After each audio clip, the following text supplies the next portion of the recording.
من مات وهو لا يشرك بالله شيئا دخل الجنة، ومن مات وهو يشرك بالله شيئا دخل النار. إنه من يشرك بالله فقد حرم الله عليه الجنة ومأواه النار وما للظالمين من أنصار. إذن انتبه من الشرك. بسم الله الرحمن الرحيم. الحمد لله رب العالمين، والصلوات والسلام على نبينا محمد وعلى آله وصحبه وعلى من تبعهم بإحسان إلى يوم الدين. أما بعد. Assalamu alaikum wa rahmatullahi wa barakatuh, chers frères et chères sœurs. Donc, Inch'Allah, ici, on va faire un résumé de notre deuxième cours sur l'unicité d'Allah subhanahu wa ta'ala dans la Seigneurie. En même temps, il va s'agir aussi d'un rappel pour les personnes qui n'ont pas été là depuis qu'on a commencé. Ceci étant, on va tout de suite commencer en définissant, sinon en nous rappelant premièrement ce que signifie Tawhid, d'abord sur le plan linguistique, c'est-à-dire par rapport à la langue arabe, ensuite sur le plan islamique, particulièrement dans notre croyance, al-aqidah. Mais avant, commençons d'abord par expliquer brièvement ce que l'on entend par aqidah. Eh bien, lorsqu'on dit aqidah, on fait référence à notre croyance, ce en quoi on croit, ce sur quoi est fondée notre foi. C'est-à-dire la croyance en Allah subhanahu wa ta'ala, croire en son unicité, croire en ses anges, croire au livre qu'il a révélé, croire en ses prophètes du premier au dernier, qui est le prophète Mohammed alayhi salatu wassalam, croire au jour de la résurrection et enfin croire au destin, qu'il soit bon ou mauvais. Voici notre croyance, mais celle-ci ne va pas sans connaissance. D'où le hadith du prophète Mohammed alayhi salatu wassalam sur l'obligation d'apprendre la religion. Tel qu'il a dit,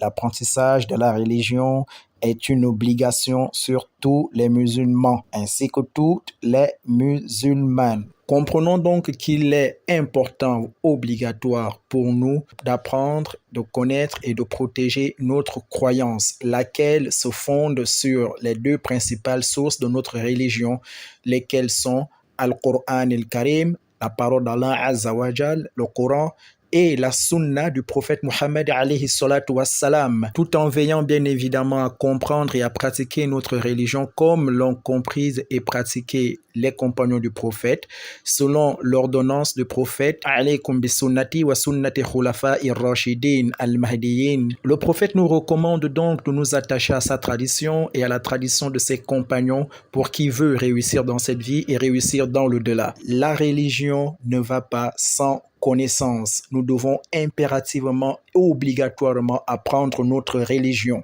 Il n'y a pas de aqidah sans connaissance. À chacun de nous de veiller à connaître sa religion, de veiller à connaître et à protéger sa croyance. Ce souci de connaissance et de préservation de notre croyance doit être présent dans toute notre vie, dans toutes nos activités, dans notre existence toute entière, dans nos échanges avec les gens, dans le choix de notre partenaire de vie, dans l'éducation de nos enfants. Dans tout, on doit impliquer notre croyance. Qu'on ne se dise pas que c'est abusé. Non, ce n'est pas abusé. Parce qu'Allah subhanahu wa ta'ala, il dit que nous avons été créés pour ça, pour son adoration. وَمَا خَلَقْتُ الْجِنَّ وَالْإِنسَ إِلَّا لِيَعْبُدُونَ. Allah subhanahu wa ta'ala ici nous dit qu'il nous a créés pour qu'on l'adore. C'est le but de notre existence. De même, Allah Azza wa Jal, il nous dit وَلَا تَمُوتُنَّ إِلَّا وَأَنْتُمْ مُسْلِمُونَ. Et nous mourir qu'en étant pleinement soumis. Et nous ne pourrons mourir dans ces conditions qu'en baignant totalement dans notre croyance, dans l'apprentissage de notre religion, dans sa mise en pratique. On doit veiller en permanence. Nous devons vivre pleinement notre religion dans tous les domaines de notre vie. Au cas contraire, on est distrait. À ce propos, Allah dit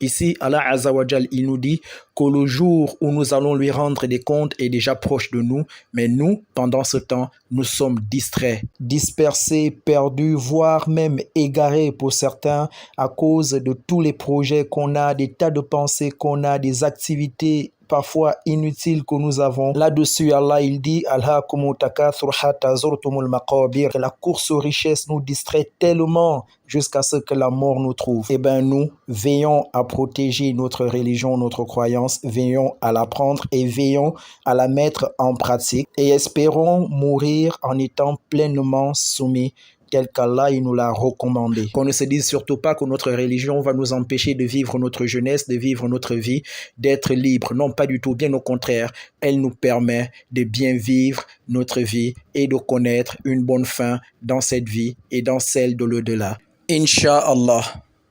Voilà cette base posée, entrons dans le vif du sujet et parlons du tawhid d'Allah subhanahu wa ta'ala dans sa seigneurie.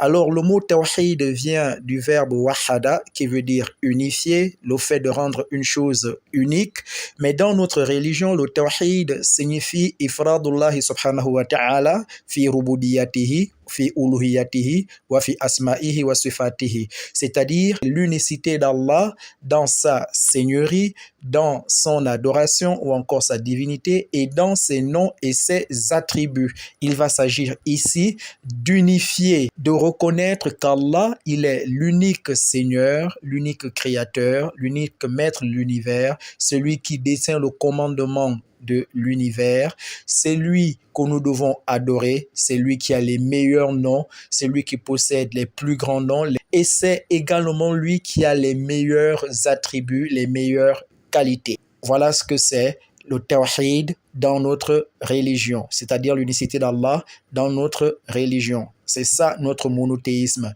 mais ça ne s'arrête pas là.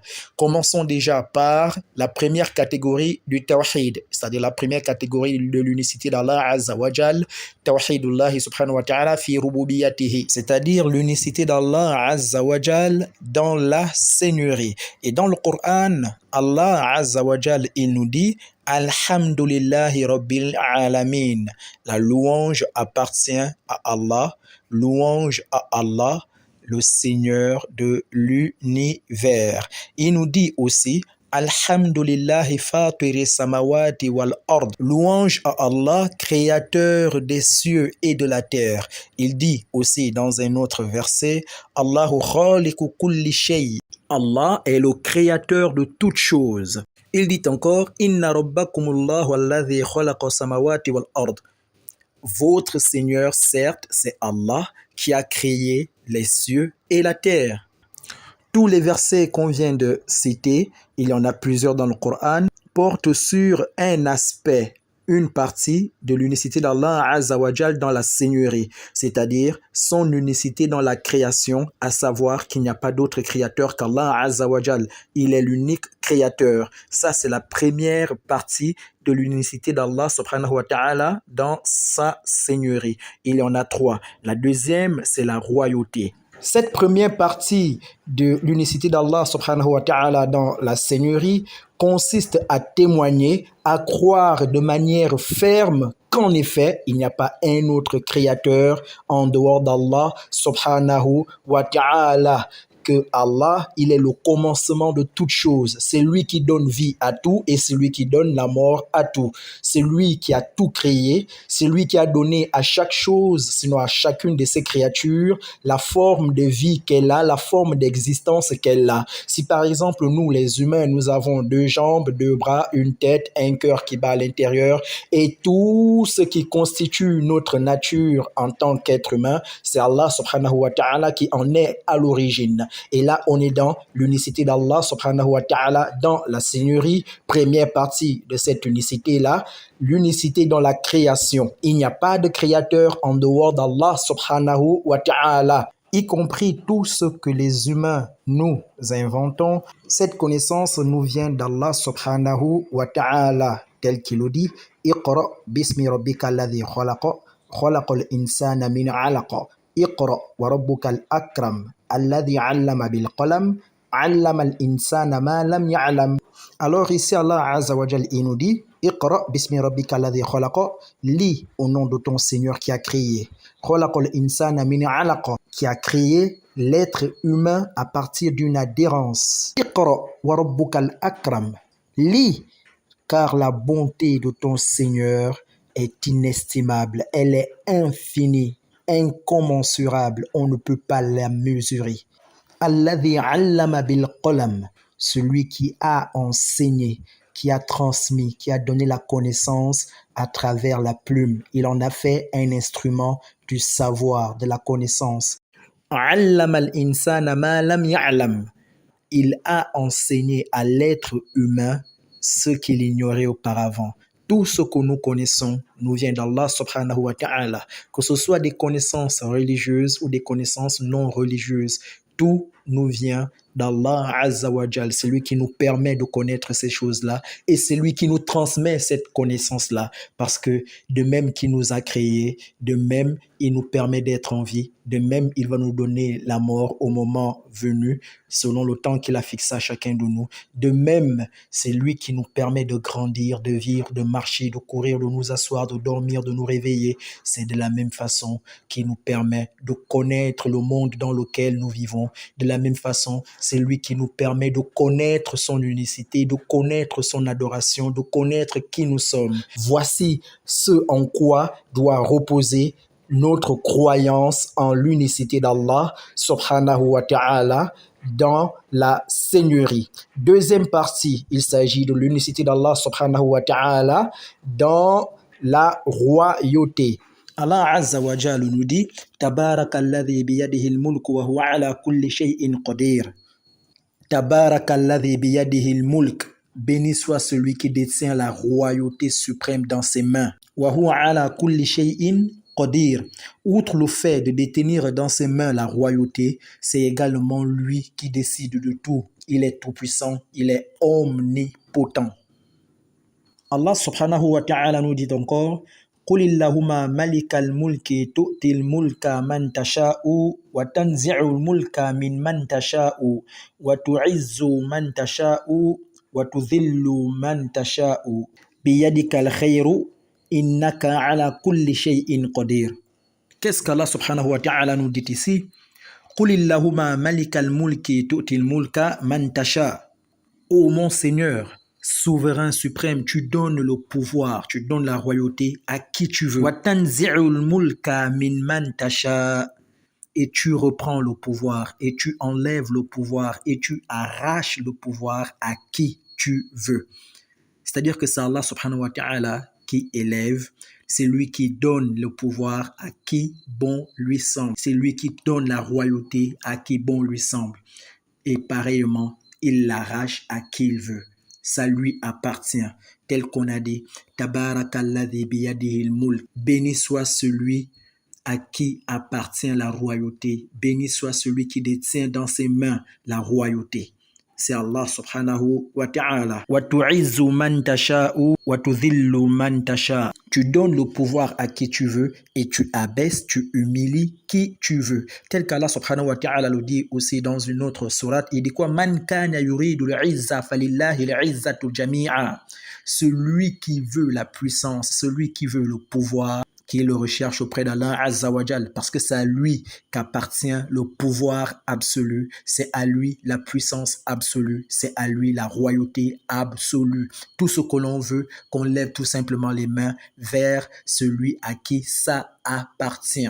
Troisième partie de l'unicité d'Allah subhanahu wa ta'ala dans la Seigneurie, le tadbir, ad-tadbir, c'est-à-dire le commandement.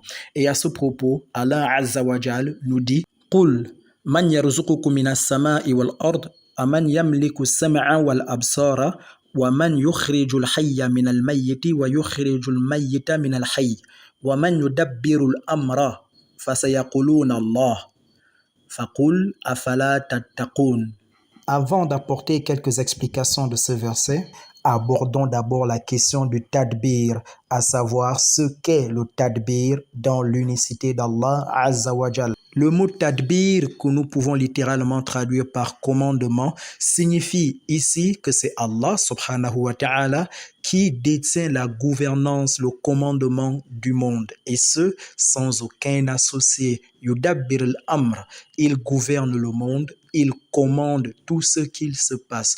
Lorsqu'il pleut, c'est Allah Azza wa Jal qui fait descendre la pluie. Nul autre que lui n'en est capable. Le lever du jour ou encore la tombée de la nuit, c'est Allah Azza wa Jal qui en décide. Nul autre que lui ne le peut. C'est lui qui décide de quelle heure le jour va se lever dans tel pays ou tel pays, de quelle heure la nuit va tomber dans tel ou tel pays. Lorsqu'il y a des tremblements de terre, nul autre que lui ne le peut. C'est Allah Azza wa Jal qui est maître de toutes ces choses. C'est lui qui gouverne tout. Le nombre de pas que nous faisons, c'est Allah subhanahu wa ta'ala qui décide de notre vie et de notre mort. Pareillement pour toutes ces créatures, c'est Allah subhanahu wa ta'ala qui détient le commandement de toutes choses. Et dans ça, on ne doit rien lui attribuer. C'est Allah Azza wa Jal qui détient le commandement et la gouvernance de ce qu'il se passe dans le monde visible et le monde invisible. Et ce pouvoir-là, il ne le partage avec personne. Il est unique à gouverner le monde qu'il a créé, unique à décider de ce qu'il se passe dans le monde, de ce que nous allons manger, de ce que nous allons boire. C'est Allah subhanahu wa ta'ala qui détient la gouvernance et la décision de toutes ces choses. Cette explication apportée, maintenant traitons du verset que nous avons cité tout à l'heure, où Allah Azza wa Jal, il nous dit « قُلْ مَنْ يَرْزُقُكُم مِّنَ السَّمَاءِ وَالْأَرْضِ وَمَنْ يَمْلِكُ السَّمْعَ وَالْأَبْصَارَ وَمَنْ يُخْرِجُ الْحَيَّ مِنَ الْمَيِّتِ وَيُخْرِجُ الْمَيِّتَ مِنَ الْحَيِّ وَمَنْ يُدَبِّرُ الْأَمْرَ فَسَيَقُولُونَ اللَّهُ فَقُلْ أَفَلَا تَتَّقُونَ » Dans ce verset, Allah Azza wa Jal nous demande d'interroger les mushrikoun, c'est-à-dire les associateurs, les polythéistes, de leur demander qui du ciel et la terre leur donne leur subsistance, qui les nourrit. Ce dont on se nourrit, ça nous vient de qui? D'Allah Azza wa Jal. De quoi se nourrit-on? Des plantes, des animaux, des poissons. Mais qui est le créateur de toutes ces choses? Et qui est notre créateur à nous-mêmes? Et qui nous permet de nous nourrir de ces choses-là? C'est Allah Azza wa Jal. C'est Allah subhanahu wa ta'ala. Aman yamliku sam'a wal absar. Allah Azza wa Jal nous demande qui détient lui et la vue. Le fait qu'on entende là, les oreilles que l'on a, mais qui nous les a données, qui nous permet d'entendre, qui nous permet de voir? Est-ce que ça relève de nos capacités? Le fait d'entendre, le fait de voir, ça relève de nos capacités. On a le pouvoir de créer ça, nous? On n'a pas ce pouvoir-là. C'est pour Allah Azza wa Jal. Alors ne soyons pas ingrats en ne respectant pas le droit d'Allah subhanahu wa ta'ala sur nous. Si Allah Azza wa Jal nous dit وَمَا خَلَقْتُ الْجِنَّ وَالْإِنسَ إِلَّا لِيَعْبُدُونَ, c'est-à-dire qu'il nous a créés pour son adoration. Alors on doit l'adorer et être reconnaissant des bienfaits qu'il nous a accordés, parmi lesquels le fait d'entendre, le fait de voir et de nous nourrir avec ce qu'Allah Azza wa Jal nous donne chaque jour. C'est-à-dire qu'on vit complètement dans la ni'ma, dans les bienfaits d'Allah subhanahu wa ta'ala. Voici pourquoi Allah subhanahu wa ta'ala, dans un de ces versets, il nous dit يا أيها الناس اذكروا نعمة الله عليكم هل من خالق غير الله يرزقكم من السماء والأرض. Allah subhanahu wa ta'ala ici nous dit ô vous les humains, ô vous les gens, c'est-à-dire nous, souvenez-vous des bienfaits d'Allah sur vous. Est-ce que vous avez un autre créateur, un autre Seigneur qui du ciel vous fait descendre, vous donne votre subsistance? Eh bien, la vérité, c'est qu'on n'en a pas en dehors d'Allah Azza wa Jal. Alors, soumettons-nous, faisons des efforts. Apprenons notre religion, apprenons la sunna du prophète Mohammed alayhi salatu wassalam, suivons la voie de nos pieux prédécesseurs, sans orgueil. Il n'y a pas d'orgueil à faire ici. Nous sommes dépendants d'Allah Azza wa Jal et nous vivons entièrement dans sa miséricorde, entièrement dans ses bienfaits. Il est notre créateur. Cessons d'être désobéissants. Toi, ma sœur, toi qui ne te voiles pas, toi qui t'habilles bizarrement, reviens à ton Seigneur. Allah nous a créés faibles, il sait que nous sommes des gens faibles, mais répentons-nous, ne soyons pas désobéissants et ne nous enfonçons pas dans la désobéissance. Toi, mon frère, toi qui es distrait, qui ne veux pas apprendre ta religion, bats-toi, bouscule-toi, fais-toi violence, apprends ta religion et fais l'effort de mettre ta religion en pratique. Vivons l'islam, reflétons l'islam, investissons-nous, faisons le maximum d'efforts pour comprendre notre religion, dont la base est la croyance en l'unicité d'Allah Azza wa Jal. Voilà, pour aujourd'hui, nous allons nous arrêter là. Et Inch'Allah Ta'ala, nous allons revenir sur ce cours dans une vidéo de 5 minutes. Inch'Allah.